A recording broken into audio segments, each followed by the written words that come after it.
Shadows of doubt. It was the kind of night that seemed to stretch on forever. The sky above was a deep, inky black, with no stars to offer even the slightest bit of light. A heavy blanket of clouds covered the moon, leaving the world beneath in near complete darkness. The wind howled through the trees like a distant scream, carrying with it the sharp bite of cold. Everything about the night felt wrong, as if the very air had become thick with the weight of unseen things. Martin Graves, a man of about 35, sat in his old family home, a place that had always brought him comfort. It was a large house, old and weathered from years of standing against the elements, yet still sturdy. The wooden beams creaked with age, but they had never failed him. The house had been in the Graves family for generations, passed down from father to son like an heirloom. Martin had grown up within these walls, and every corner of the house was filled with memories. But tonight, it felt different. The warmth of his childhood memories seemed distant now, fading into the past like a half-forgotten dream. The walls, once alive with the sounds of laughter and family, now felt cold and silent, as if they were holding secrets that had been buried deep within them. They whispered to him, faint and indistinct, but just loud enough to unsettle him.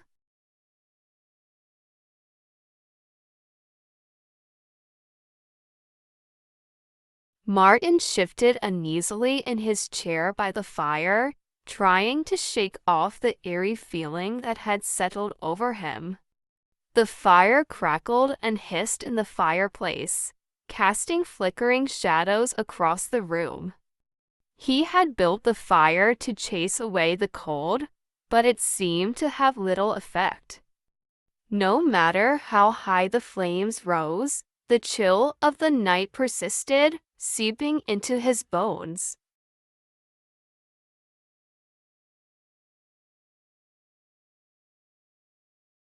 He glanced around the room, his eyes lingering on the old family portraits that hung on the walls. The faces of his ancestors stared back at him, their eyes dark and serious, their expressions frozen in time. Martin had always found comfort in those portraits, a reminder of the family legacy he carried. But now, under the weight of the oppressive night, the eyes in those portraits seemed to follow him, watching his every move.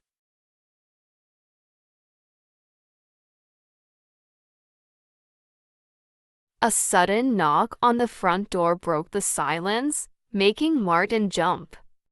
He wasn't expecting anyone. It was too late for visitors. He hesitated for a moment, his heart pounding in his chest, before he stood up and made his way to the door. The floorboards creaked beneath his feet as he crossed the room, each step echoing in the stillness of the house.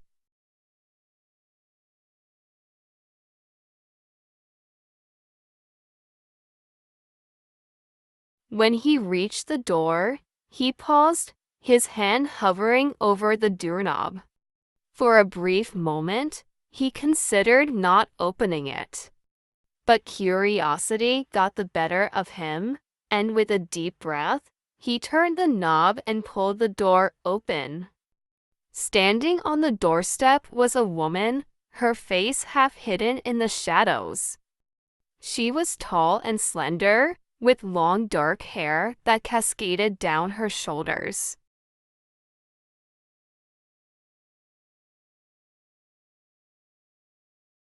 Her clothes were plain, a long coat that seemed to blend into the darkness of the night. There was something unsettling about her, though Martin couldn't quite put his finger on what it was. "Can I help you?" Martin asked, his voice steady despite the unease that gripped him. The woman looked up at him, her eyes locking onto his.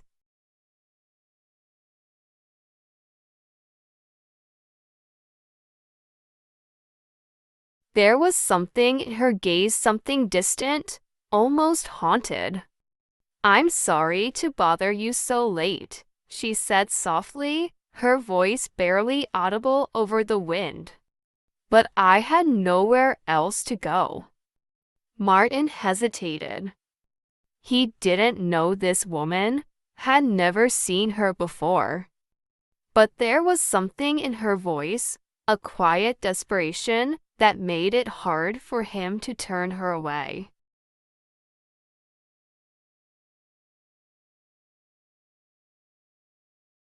"Come inside," he said after a moment, stepping aside to let her in. The woman nodded her thanks and stepped into the house.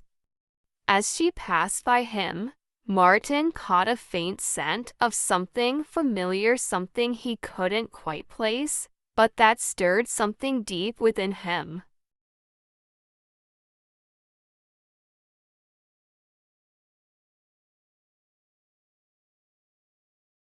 Once inside, the woman stood near the fire, holding her hands out to warm them. Martin closed the door and turned to face her. "Who are you?"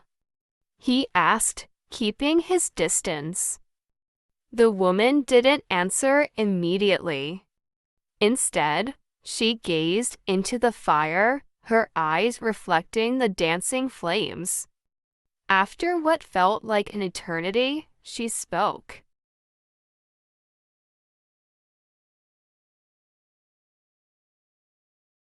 "My name is Eleanor," she said quietly. "Eleanor Vane." Martin froze. The name sent a jolt through him, as if it carried with it a weight far greater than just a few syllables. Eleanor Vane. The name was familiar to familiar. It was a name he hadn't heard in years, not since he was a boy.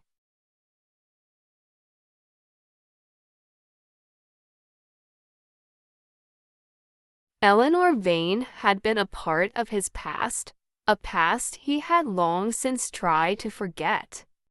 I know that name," Martin said slowly, his voice barely above a whisper. Eleanor turned to look at him, her expression unreadable. "You should," she said. "Because you were there, Martin. You were there the night it happened."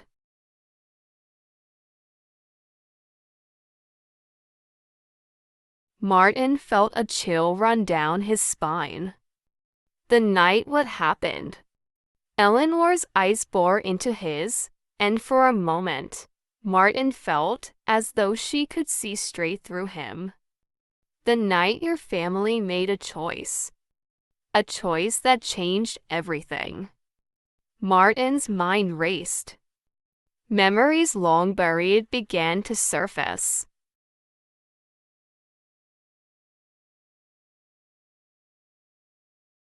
Fragments of moments he had tried to forget. He remembered the summer he was 12 years old, a summer that had started like any other, but had ended in tragedy. There had been an accident, or so his family had told him. An accident that had taken the life of a young girl. But as Martin stood there, staring into Eleanor's eyes, he realized that the truth had been far more complicated than that.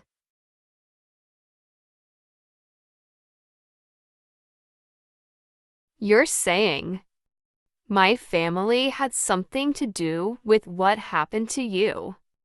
Martin asked, his voice shaking.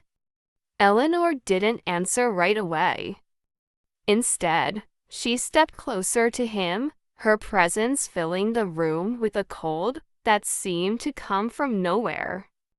"It wasn't just an accident," she said softly. "It was a choice. A choice your family made to protect themselves."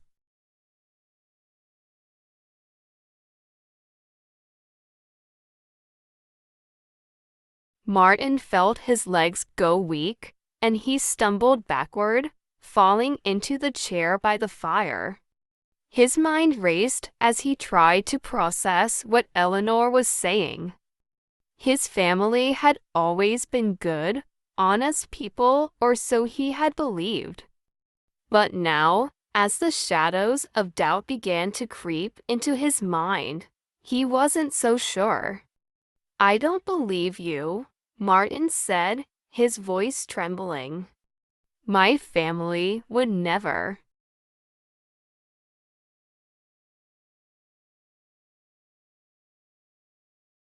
Eleanor interrupted him, her voice cold and steady. "Your family made a deal, Martin. A deal that cost me my life. And now, I've come back to collect what's owed." Martin's heart pounded in his chest as he stared at her, fear gripping him like a vice. "What do you want from me?" he whispered.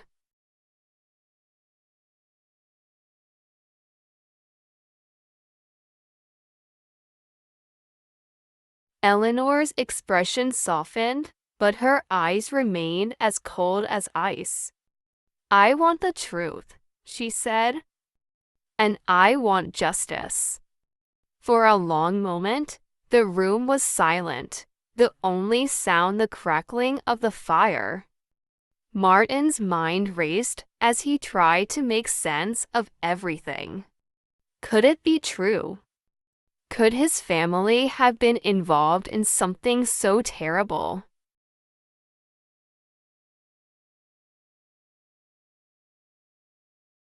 He had always believed they were good, upstanding people. But now, with Eleanor standing before him, he wasn't so sure. "I don't know the truth," Martin said finally, his voice shaking. "I was just a kid." Eleanor nodded slowly. "But you can find it," she said.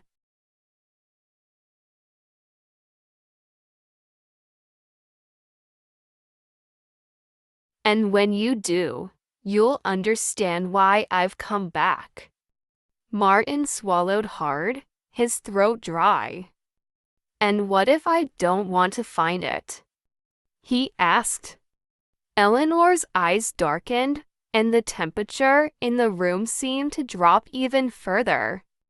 "You don't have a choice," she said softly.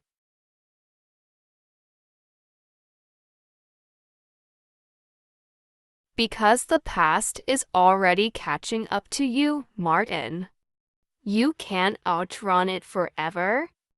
Martin's mind was spinning.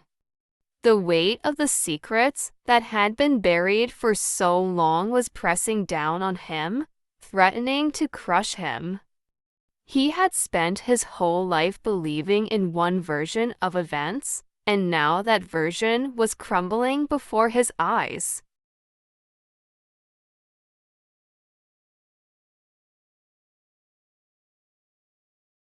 "I don't know where to start," he said finally, his voice barely above a whisper.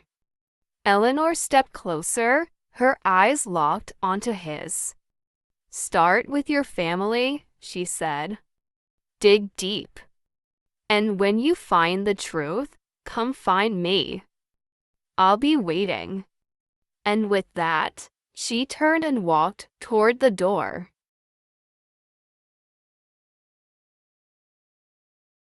Martin watched her go, his mind still reeling from everything she had said. Just before she stepped outside, she turned back to him one last time. "Remember, Martin," she said quietly. "The shadows of doubt have a way of revealing the truth, whether you want to see it or not."